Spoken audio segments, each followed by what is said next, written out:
Dear students, welcome. Banking एवं taxation के अंतर्गत अब तक हमने आवर्ती जमा खाता और सावधि जमा खाता पर ब्याज की गणना करना सीखा। आज हम बैंकिंग एवं टैक्सेशन के अंतर्गत कराधान अर्थात आय कर की गणना कैसे करेंगे ये सीखेंगे। एनुअल एग्जाम में आय कर की गणना पर 6 नंबर का प्रश्न प्रतिवर्ष अनिवार्य रूप से पूछा जा रहा है, इसलिए बहुत ही इम्पोर्टेंट टॉपिक है ये आयकर की गणना करना। तो आयकर की गणना करने से पहले कुछ शब्दों से हमको परिचित होना आवश्यक है, जैसे वित्तीय वर्ष। तो वित्तीय वर्ष किसे कहते हैं? तो 1 मार्च से लेकर 1 अप्रैल से लेकर अगले वर्ष के 31 मार्च तक का समयांतर,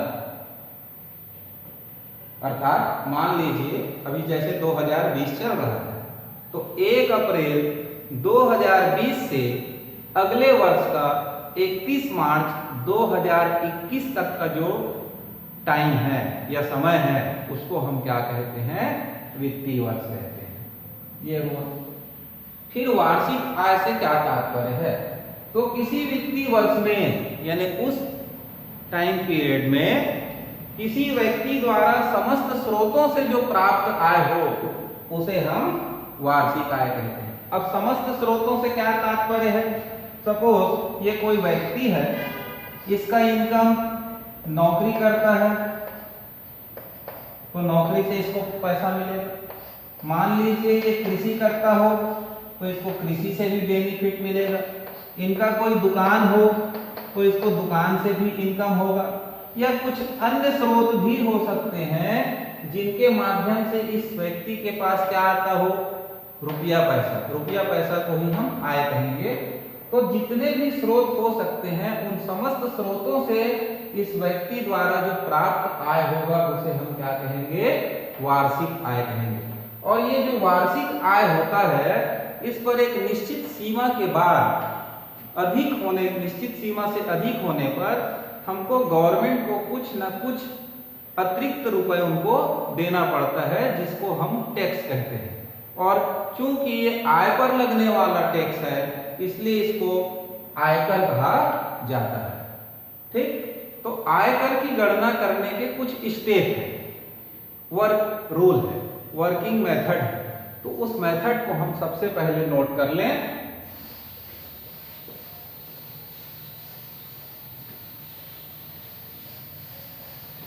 तो जब हम प्रश्न को पढ़ेंगे तो सबसे पहले लिखेंगे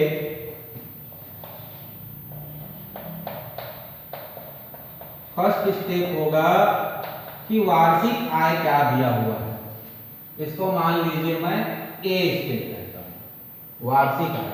क्लियर? उसके बाद दूसरा प्रश्न में पढ़ते समय हमको यह देखना है कि क्या उस व्यक्ति द्वारा प्रधानमंत्री राहत कोष, वृद्धाश्रम या अन्य किसी आश्रम में दान दिया गया है जो 50% या 100% छूट की सीमा में आता हो। तो यदि दान हो, प्रश्न में दान दिया गया हो,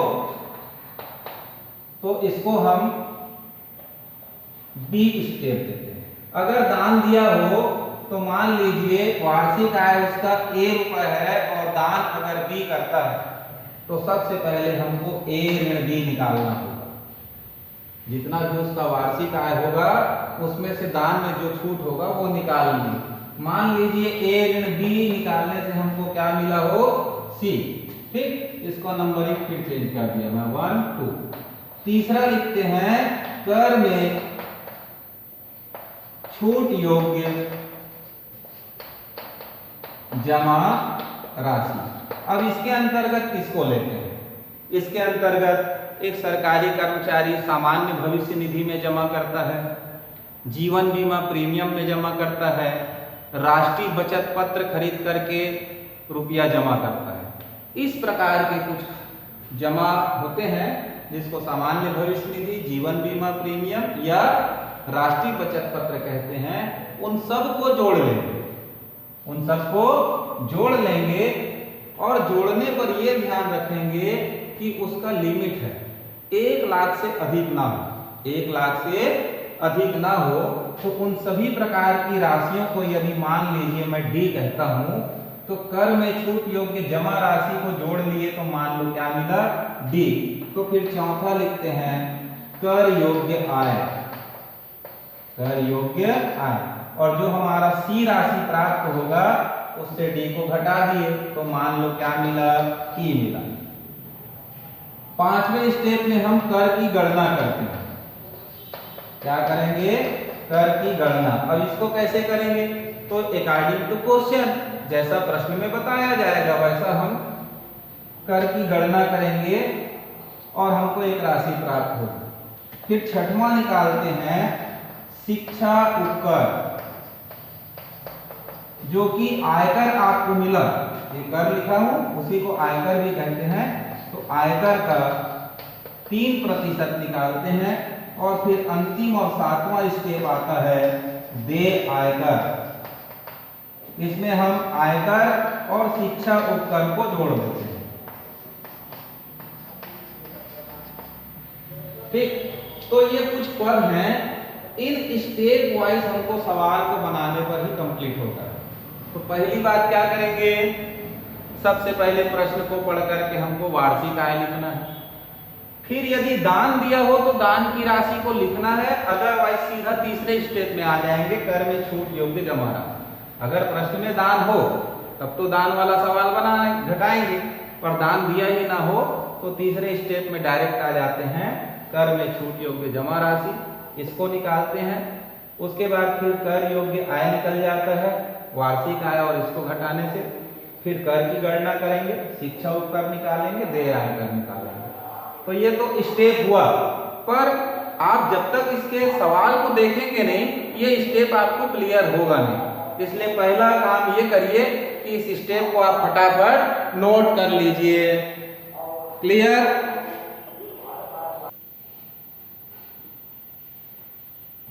एक्सरसाइज 2 से क्वेश्चन लेते हैं। प्रश्न यहाँ लिखना थोड़ा दिक्कत है क्योंकि काफी बड़ा प्रश्न है, तो आप घर पर किताब का प्रयोग करें प्रश्न के लिए। किसी वित्तीय वर्ष 2013-14 में एक शासकीय कर्मचारी की वार्षिक आय 4,10,000 है। मैं कुछ बातों को यहाँ लिखते जाऊं। 4,10,000। वह प्रति माह 4,000 रुपए सामान्य भविष्य निधि खाते में, 24,000 रुपए LIC में और 25,000 रुपए का राष्ट्रीय बचत पत्र खरीदता है। प्रधानमंत्री राहत कोष जो 100% कर मुक्त है में 20,000 रुपए दान कर रहा है। दान कितना कर रहा है? 20,000, जो 100% कर मुक्त है। तथा एक वृद्धाश्रम में 12,000 रुपए और दान करता है, जिसका 50% छूट रहेगा कह रहा है। उसके द्वारा वर्ष के अंत में देय आयकर की गणना कीजिए। सभी बचत 1 लाख रुपए तक कर मुक्त है। आयकर की दरें निम्नानुसार हैं।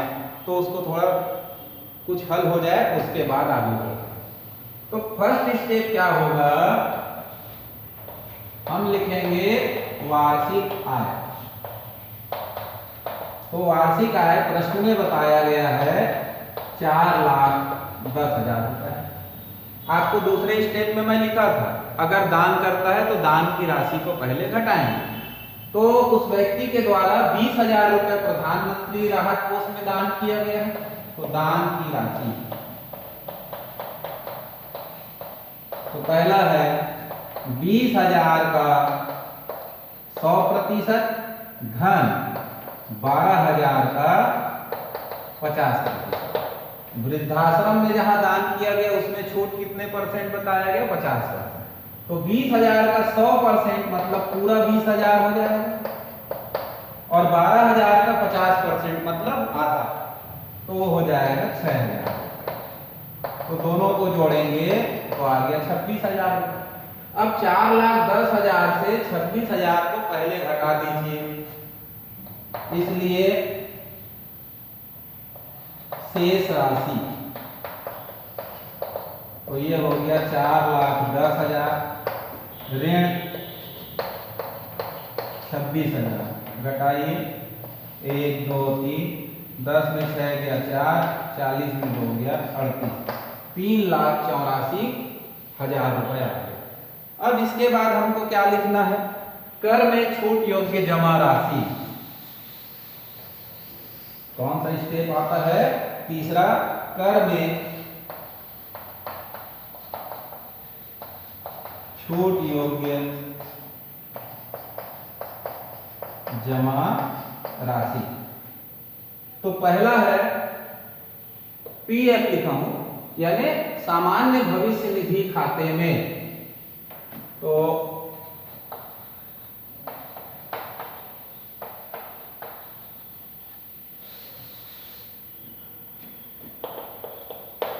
सामान्य भविष्य निधि खाते में 4,000 रुपए प्रति माह कहा गया है, तो 4 × 12 कर देंगे तो 12 चौक 48,000 हो जाएगा। जीवन बीमा प्रीमियम 24,000 पटाता है, तो हम यहाँ LIC लिख दें या फिर पूरा लिखें, जीवन बीमा प्रीमियम वार्षिक करके 24,000 रुपए। और राष्ट्रीय बचत पत्र को बोलते हैं नेशनल सेविंग सर्टिफिकेट, तो NSC जो है ये 25,000 रुपए का है। इन तीनों को जोड़ेंगे तो 0 0 0 8 4 12 और 5 17 हाथ में कितना आ गया? 97,000। अब हम लिखेंगे कर योग्य आय, चौथा स्टेप जिसको कहा गया है कर योग्य आय। तो उसकी शेष राशि या वार्षिक आय से जो बचा था वो कितना है? 3,84,000। तो 3,84,000 ऋण 97,000 कर दीजिए। 14 में 7 गया 7 और 17 में 9 गया 8, 2,87,000। यहाँ तक के क्लियर है? सबसे पहले वार्षिक आय लिख लेंगे, फिर दान की राशि यदि हो तो जैसे इस प्रश्न में 20,000 रुपए दान था जिसका 100% कर मुक्त था, तो पूरा 20,000 लेंगे। 12,000 रुपए वृद्धाश्रम में दान किया गया था जिस पर 50% छूट था, तो 12,000 का 50% हो जाता है 6,000, दोनों को जोड़ दिया 26,000। टोटल वार्षिक आय था 4,10,000 में 26,000 को माइनस किया आया 3,84,000। फिर कर में छूट योग्य जमा राशि, तो प्रश्न में आपको बताया गया है कि सामान्य भविष्य निधि में 4,000 रुपए प्रति माह, तो साल भर में 4,000 × 12 करने से आया 48,000। जीवन बीमा प्रीमियम वार्षिक कह दिया गया है, इसलिए इसमें 12 का गुणा करने की आवश्यकता नहीं थी, तो 24,000 लिखेंगे। फिर राष्ट्रीय बचत पत्र खरीदता है 25,000, तो उसको लिखेंगे। इन तीनों को जोड़ने से आया 97,000 जो कि 1 लाख के अंदर है, तो इस पर पूरा छूट दिया जाएगा। तो 3,84,000 से 97,000 को घटाने पर आ गया 2,87,000। इतना नोट कर लीजिए, फिर मैं आगे आपको बताता हूं।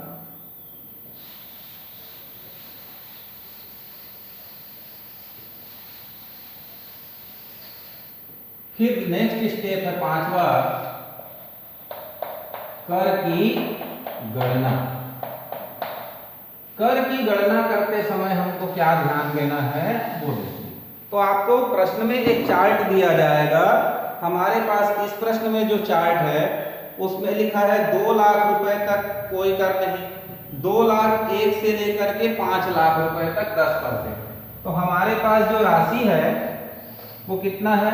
2,87,000। तो उसको अलग अलग हिसाब में बांटिए। 2 लाख पर कोई कर नहीं। अब हमारा 2,87,000 में 2 लाख रुपए वो निकल गया जिस पर कोई टैक्स नहीं लगता है, तो 2 लाख कम कर दिए, तो बचा कितना इसमें? 87,000। तो वो जो 87,000 बचा है उसमें कितना परसेंट लगेगा टैक्स? 10%। तो 2 लाख पर कोई कर नहीं लेना है, 2 लाख से ऊपर वाली जो राशि थी 87,000 उस पर हमको 10% टैक्स निकालना होगा। तो 87,000 × 10/100, 0 0 कैंसिल करो, 8,700 आया। इसके बाद 6वां स्टेप निकालना होगा शिक्षा उपकर जो कि आयकर यानी 8,700 का 3% होगा। तो 8,700 गुणे 3/100, 0 0 0 काट दो, 7 तिया 21, 8 तिया 24, 2 26, 261 रुपये। अंतिम स्टेप होगा देय आयकर। तो देय आयकर में आयकर धन शिक्षा उपकर को जोड़ देना है। आयकर धन शिक्षा उपकर, तो आयकर आया है 8700 धन 261, जोड़ेंगे तो 8,961 रुपए हमारा आंसर होगा। क्लियर है? ठीक, नोट कर लीजिए इसको।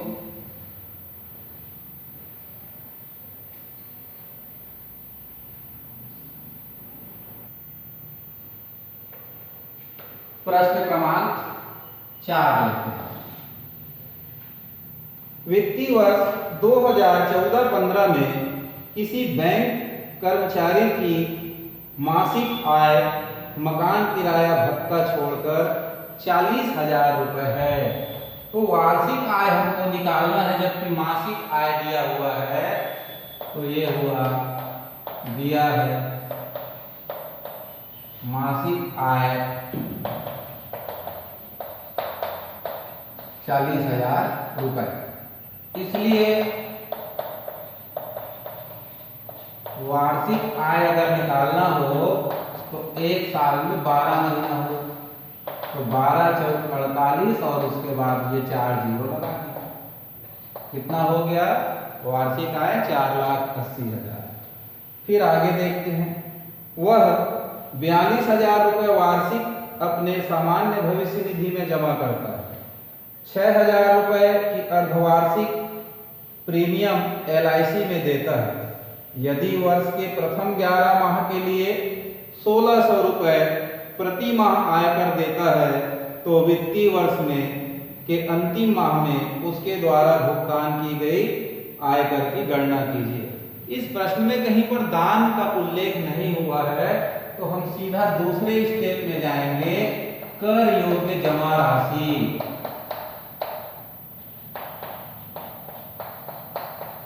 इसमें क्या क्या आएगा?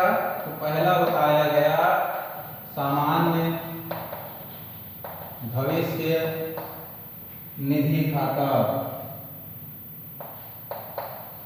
में वार्षिक दे रहा है 42,000 रुपये। फिर जीवन बीमा प्रीमियम में जीवन बीमा प्रीमियम में अर्धवार्षिक पटाता है 6,000। तो 6,000 गुणित 2 करेंगे तो कितना आ जाएगा? 12,000 रुपये।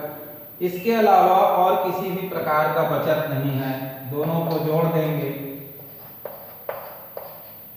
तो ये आ गया 54,000। ठीक, अब जब ये निकल जाता है तो हम क्या निकालते हैं तीसरे स्टेप में?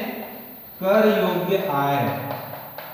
कर योग्य आय, तो कुल वार्षिक आय था 4,80,000, ऋण हो जाएगा 54,000, घटाइए 10 में 4 गया 6, 7 में 5 गया 2, और ये हो गया 4,26,000। चौथा स्टेप करते हैं कर की गणना। कर की गणना करते समय आपको प्रश्न में दिए गए चार्ट का ही प्रयोग करना है। तो यहाँ बताया गया है, जो चार्ट आपको दिया गया है, ये चार्ट है 2.5 लाख रुपए तक कोई कर नहीं, और 2.5 लाख 1 रुपए से लेकर के 5 लाख तक 10%। तो हमारे पास जो रुपया है वो 4,26,000 है, 5 लाख के अंदर है। इसमें से 2.5 लाख आप घटा दीजिए, 2.5 लाख पर कोई कर नहीं। अब 2.5 लाख से कितना ज्यादा है? तो 4,26,000 में आप 2.5 लाख कम कर लीजिए।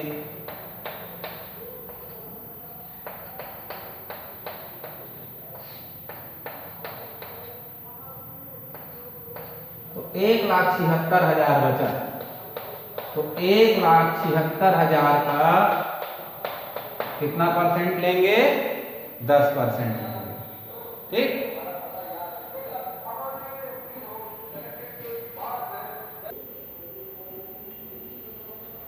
तो 2.5 लाख पर कोई कर नहीं और 1,76,000 का 10%, तो 1,76,000 गुणित 10/100 हो जाएगा। 0 0 कैंसिल कर दो, 17,600 रुपये आ गए।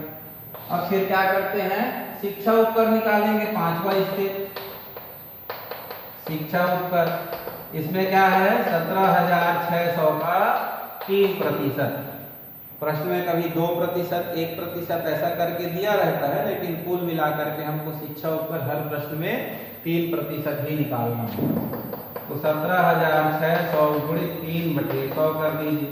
0 0 कैंसिल, 6 तिया 18, 7 तिया 21, 1 22, 3 एकम 3, 2 5, 128 हो गए। तो छठवां आया आयकर या देय आयकर कहेंगे। तो ये आपका आयकर निकला है, वो धन शिक्षा उपकर दोनों को जोड़ दीजिए। तो 17,600 धन 528 दोनों को जोड़ेंगे तो 6 5 11, हाथ में 18,128 आए। इस प्रश्न में आगे एक कथन और है, उसको भी पढ़िए। यदि वर्ष के प्रथम 11 माह के लिए 1600 रुपये प्रति माह आयकर व अग्रिम जमा करता है, यानी वह व्यक्ति क्या करता है, साल के शुरू से ही इनकम टैक्स के रुपए में 1600 रुपये मंथली जमा करना शुरू कर देता है। तो थोड़ा सा आगे और देखेंगे, यहां लिखेंगे 11 महीनों में